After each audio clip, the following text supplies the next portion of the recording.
Let's do some Q&A. We still have about half an hour for a Q&A session. You can ask me to clarify something if it didn't make sense to you. Something in the video, what was going on, why it was going on, how I got started, jail stories, whatever you want. I'm here to please. Somebody popped up back there first. So, for let's say I did want to become a vegetarian, price range for a week amount of food versus somebody who eats meat and goes to Walmart or Target or Kroger, to the grocery stores that aren't generally pushed towards vegetarians or vegans. What would be the difference in price? It's going to be cheaper. There's a big myth out there that it's more expensive to be veg, and let me explain this in a couple different ways. Now, first of all, the cheapest things on the market are cruelty-free and vegan. Rice, beans, lentils, pastas, things like that. Keep in mind, this is why poor people, impoverished people around the world, they're vegetarians. Eating meat is a luxury. It's only cheap in America because we subsidize the hell out of it. And I want you to put one thing into the equation that nobody ever wants to put into the equation. Health.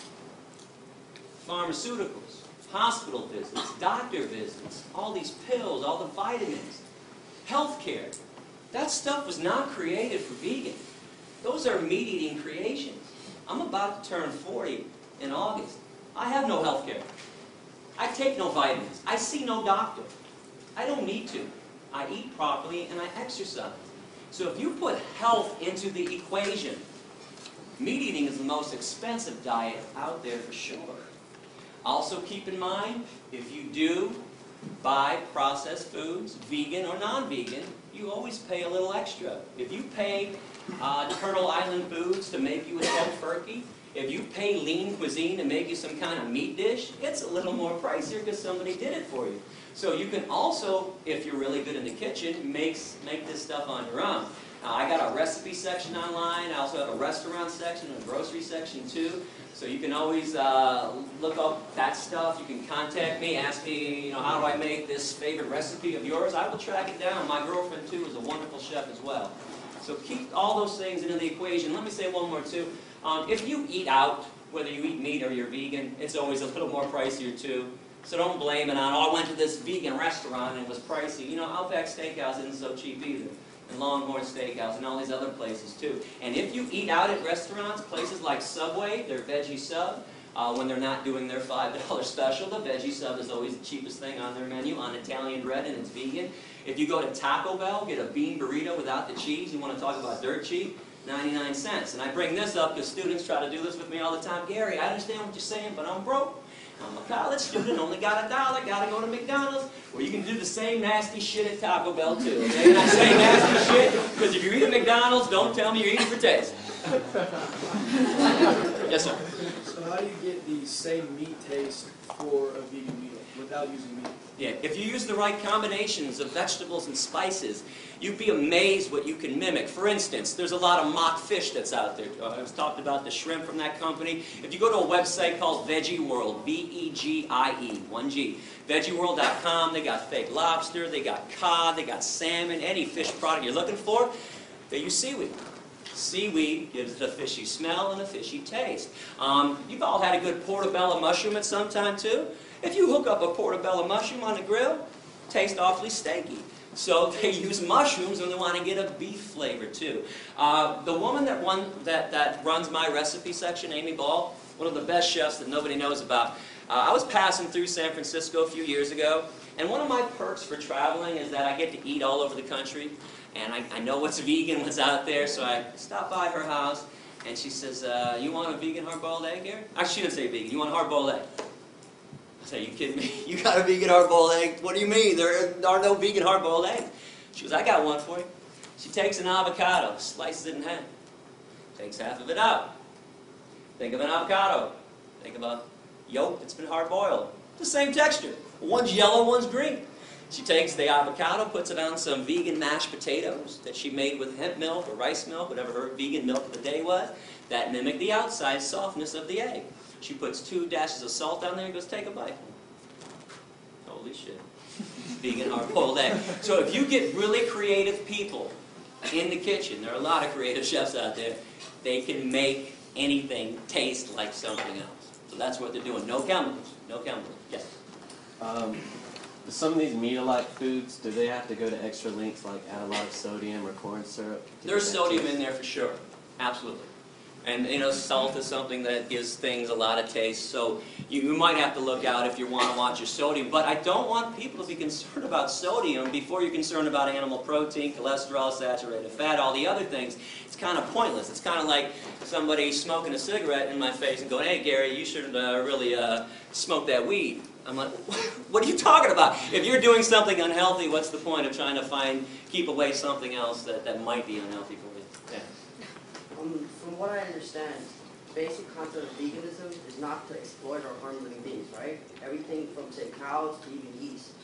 But what about, say, if you have to deal with parasites, bacterial infections, diseases from that? How do you go about treating yourself? Yeah, self-defense is an acceptable form of protecting yourself. That's understandable, but say as a doctor in your profession, you have to go in there and you have to kill living beings. Kill what, bacteria? Yeah. So are you founder of People for the Ethical Treatment of Bacteria? The only thing that bothers me when this is brought up is that you want to equate cows in the same level as parasites Oh and no, bacteria. I'm equating bacteria and yeast together. Okay, but do bacteria harm you most of the time?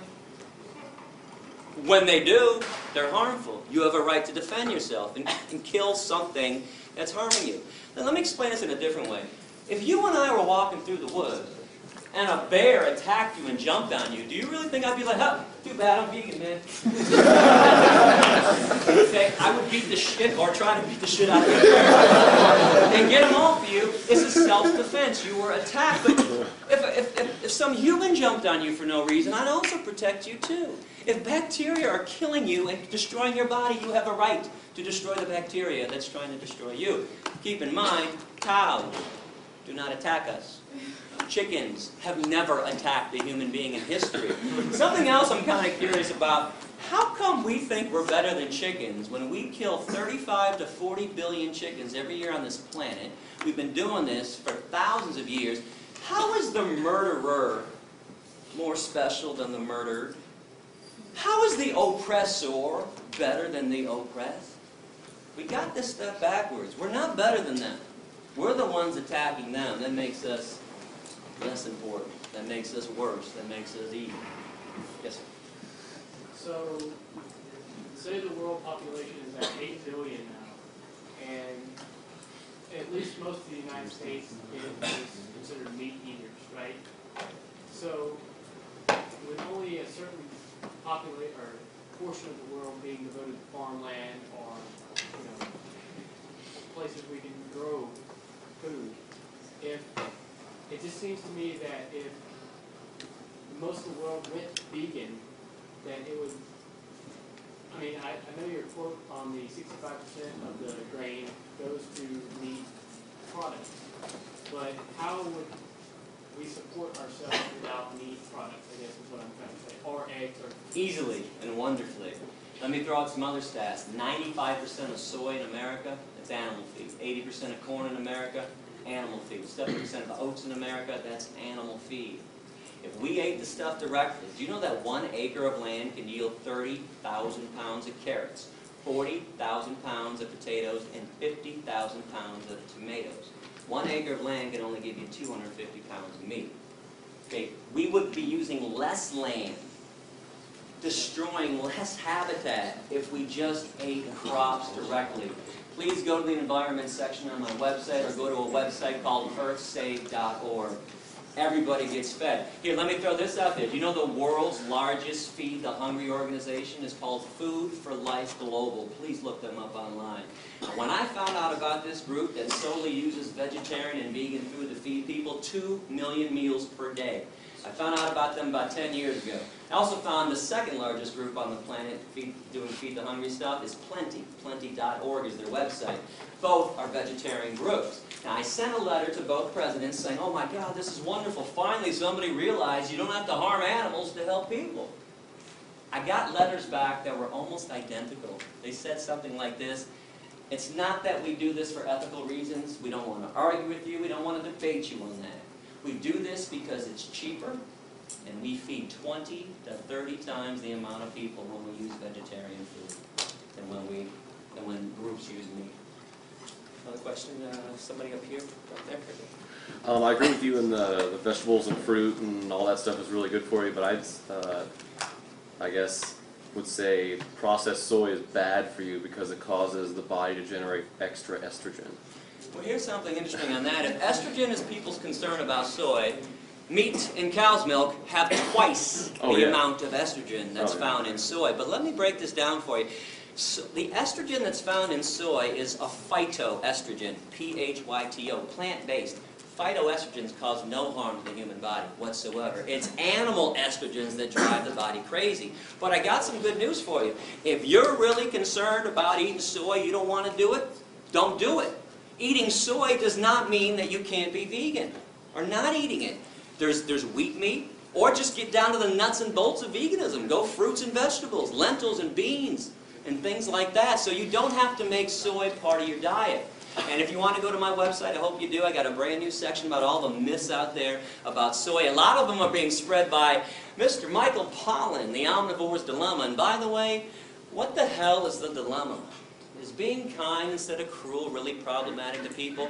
Michael Pollan, by the way, is a hunter, is an unpaid spokesman for the meat and dairy industries. Please do not go listening to the Food Incorporated movie or to his Omnivore's Dilemma book. He's nothing but Ted Nugent light.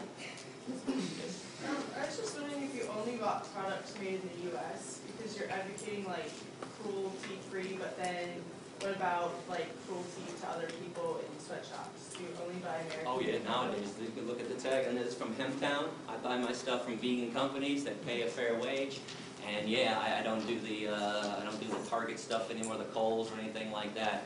There are a lot of other issues to be concerned about, and I'm glad that this is brought up. But let's keep in mind the main form of cruelty on the planet is what we do to the animals. But please get involved in other issues like avoiding sweatshops, trying to buy locally and all that stuff. Do you find that it's affordable to buy? You know, I got 3 of these shirts. I just ordered them. They were $9 each, and they were dirt cheap too. It's not as difficult as people think to live ethically.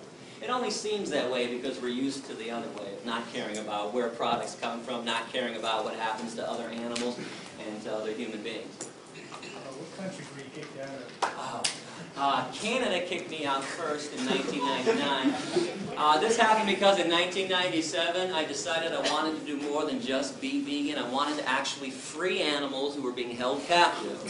So I went to a mink concentration camp, a fur farm for animals, the Ebert's Fur Farm in Blenheim, Ontario. Now, I'm from Michigan, so Canada's right across, half an hour, 45 minutes away. So I went to this farm and I opened up the cages for 1,542 mink. Now, mink in the fur industry are killed 2 ways. One, they have their necks manually broken. They take them out of a cage and snap their neck against somebody's knee, or they gas them. Back to the concentration camp stuff. Now, things went badly that evening. I was arrested, and quickly 540 mink actually escaped that night. Holes were cut in the perimeter fence. There was a little dirt road. And then there were 600 acres of forest. That's all they had to do was get across the street, find the way out. Unfortunately, 1,000 mink never made it off the grounds. For that, they were doomed. All I can give them or anyone else would be a chance to be free. I mean, let's face it, if you were all being held in captivity, you were going to have your neck snapped, your skin ripped off your body so somebody else could make a pair of slippers. You'd all be going, man, I hope Gary's coming by tonight. Open up this damn cage, give me a chance. So I got arrested that night.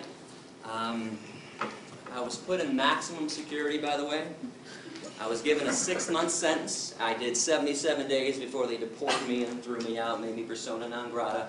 And let me just tell you a quick little story, too. While I was in jail, I was with some pretty bad people, child molesters, rapists, murderers, people who tried to stab people. They were trying to teach me a lesson. They put me in one of the worst places around. So they put me in the unit on day 1, kind of a holding unit before they moved me to my unit. And there's a TV set on in the corner. And the alpha male's got the clicker, and he's 5:30, 6:30 news. Lead story in Canada that night. International terrorist Gary Yurofsky sent to jail tonight. Gary Yurofsky, international terrorist, sent to jail. I got international terrorist with every mention of my name. I'm from Michigan. It's Canada. I am now the local. So, I don't know anybody on day 1. I'm standing in the back of the cell, and they're all huddled around the TV. And they finally realize I'm in there with them. One guy's kind of standing like this, and he's looking around. Hey, that's the guy back there. It goes around, that's the guy back there. Now the alpha male gets in, he walks up to me, pretty big guy, he's like, you an international terror? I said, yeah. So that's fine, man, you don't look like an international terror. I said, maybe it's because I'm the exact opposite of one. Here's what I did. I freed some mink. They're going to have their necks broken. Now, the first thing he said to me, I preached a lot in jail, first thing everybody said to me was, what the hell's a mink? It's like a big ferret. It's an rodent thing. And the next thing that was always said to me, this is not verbatim, but the intonation is verbatim. It went something like this. Wait a second. They put you in here with us?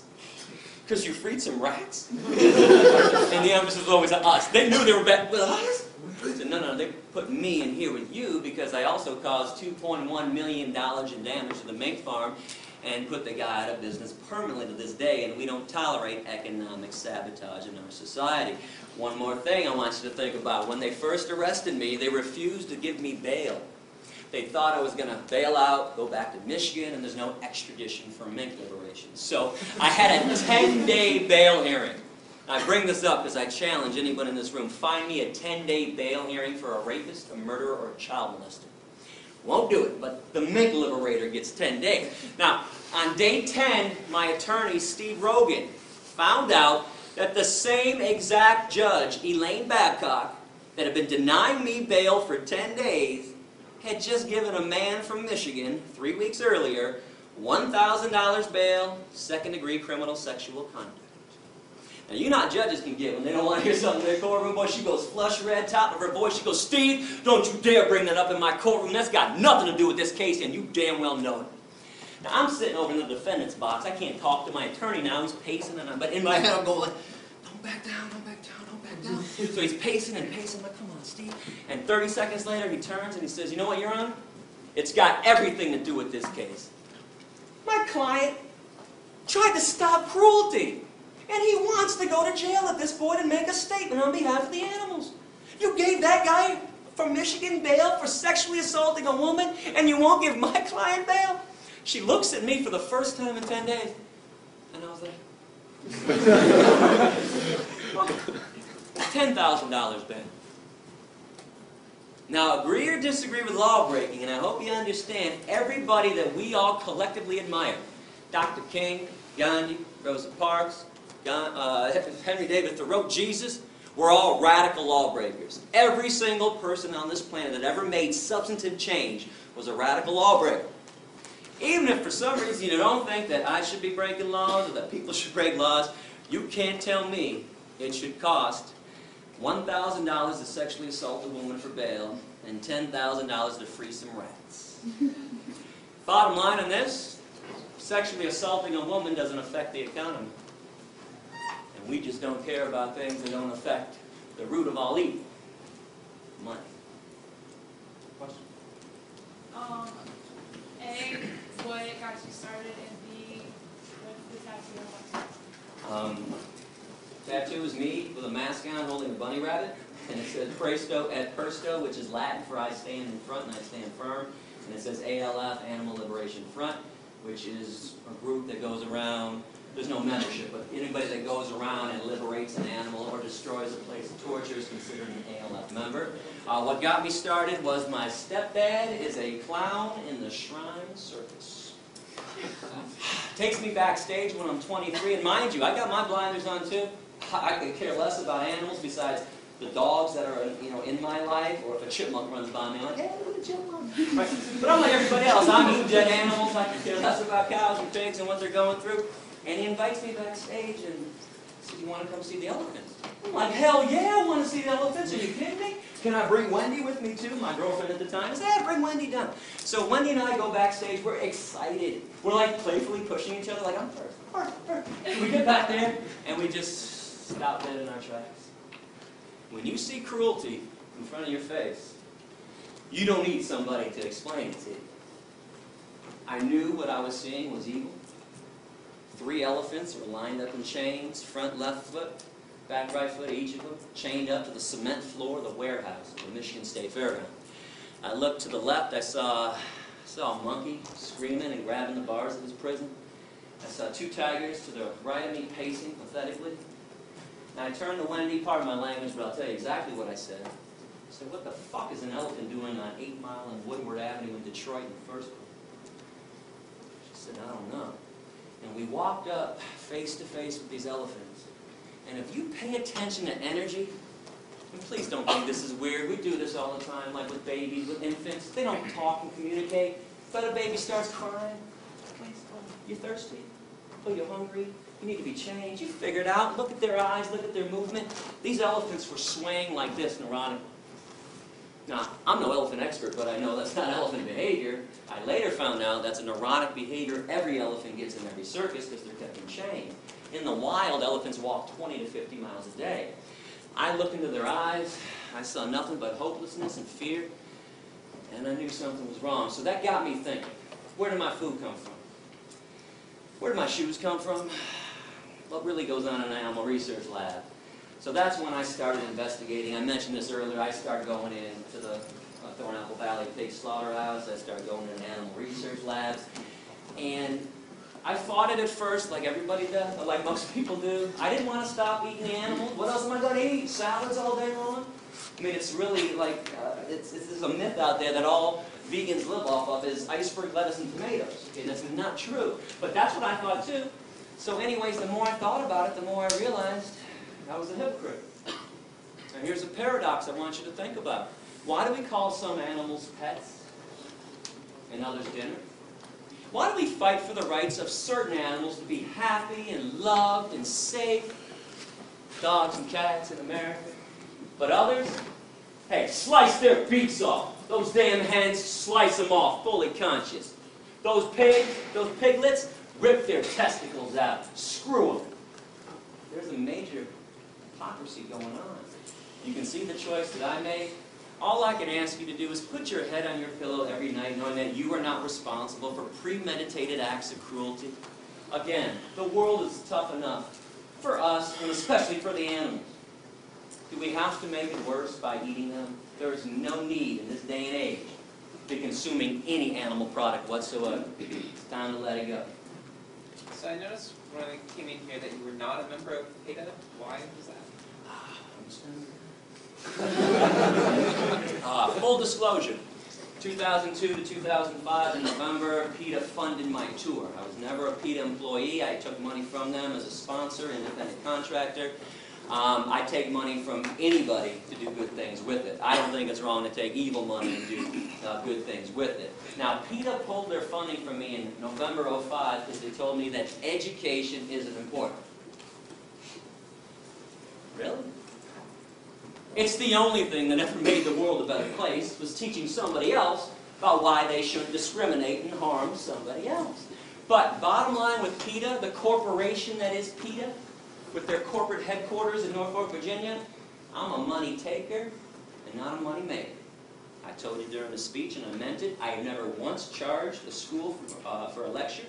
I've never once charged a professor to pay me to come into their classes. I've never once passed around a collection plate to students.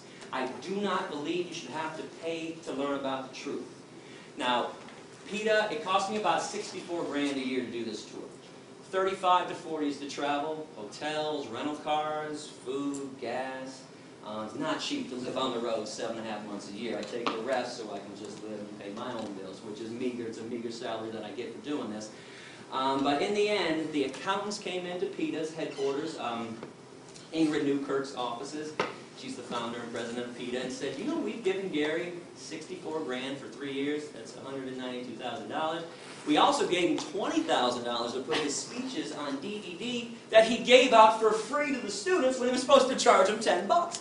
When I first got these DVDs, people would always come up and say, hey, Gary, I want to share this with my boyfriend, my girlfriend, my dad, my sister, whatever. And I'd be like, oh, great, I got some DVDs. They're $10. And nearly every student would say, I'm broke. I'm a student. What do you mean $10? I'm like, oh, okay, here you go. So I gave out at least 95%, if not more, of my DVDs. Well, PETA found out about that. They were pissed off, and I used to say, you guys make $25 million a year.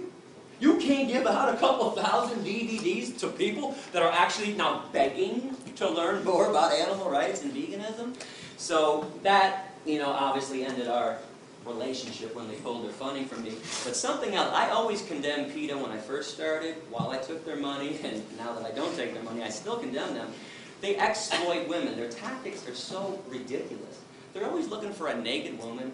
Like Pam Anderson. They want to put Pam Anderson's boobs on billboards all the time. Now listen, I dig that Pam Anderson cares about animals, honestly.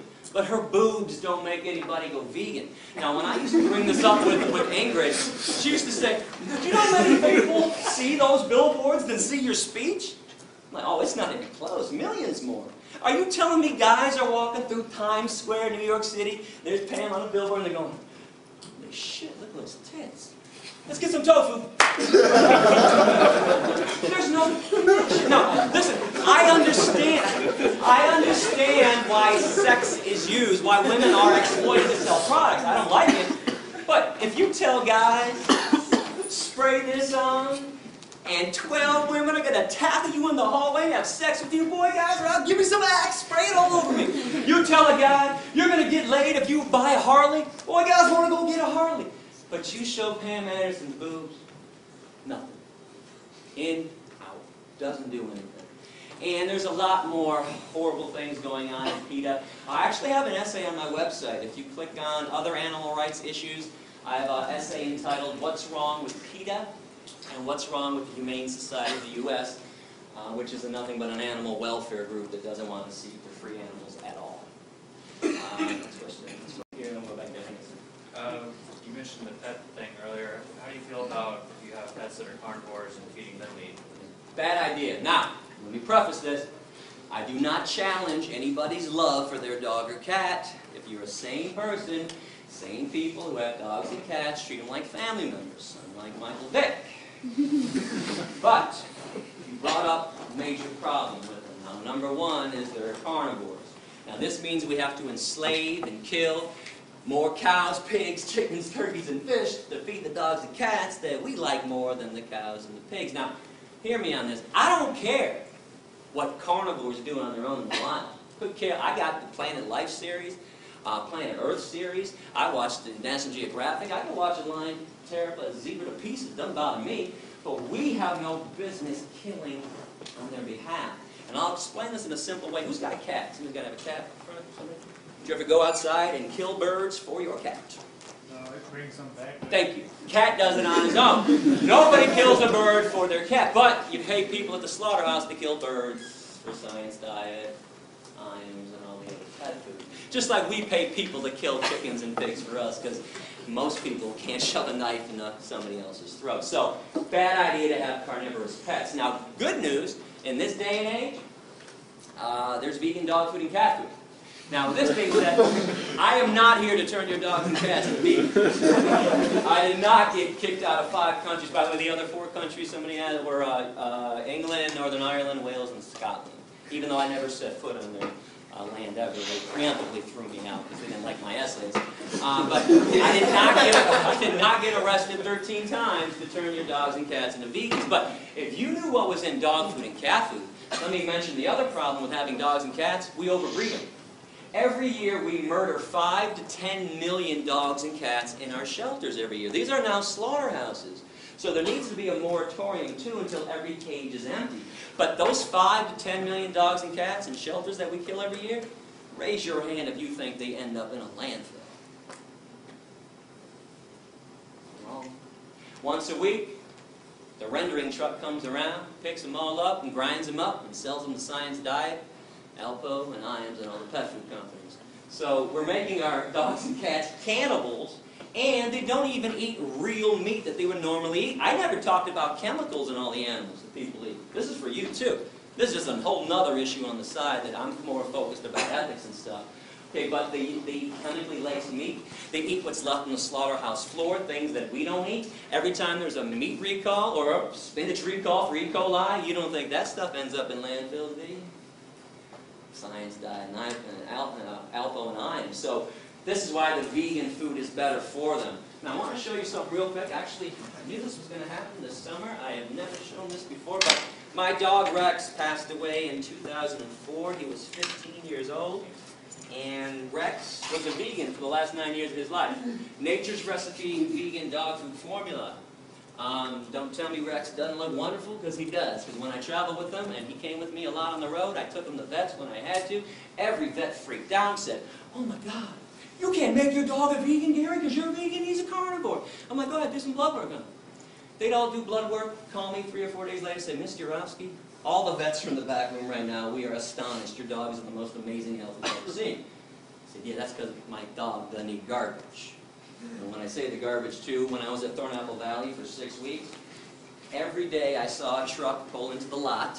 The side of the truck said, "Meat not fit for human consumption."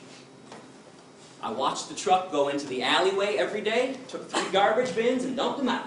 The garbage bins. Right off to the pet food companies. Wasn't hard to track that down. So this is why that vegan stuff is better. Now the vegan cat food, by the way, is not on the market. You've got to go online. I think vegancats.com or evolution.com. But vegan dog food is at every pet food store that I've seen. It's called Nature's Recipe. Question? Oh, I'm sorry. I see we're out of time. You know what? Thank you very much for listening. I appreciate it.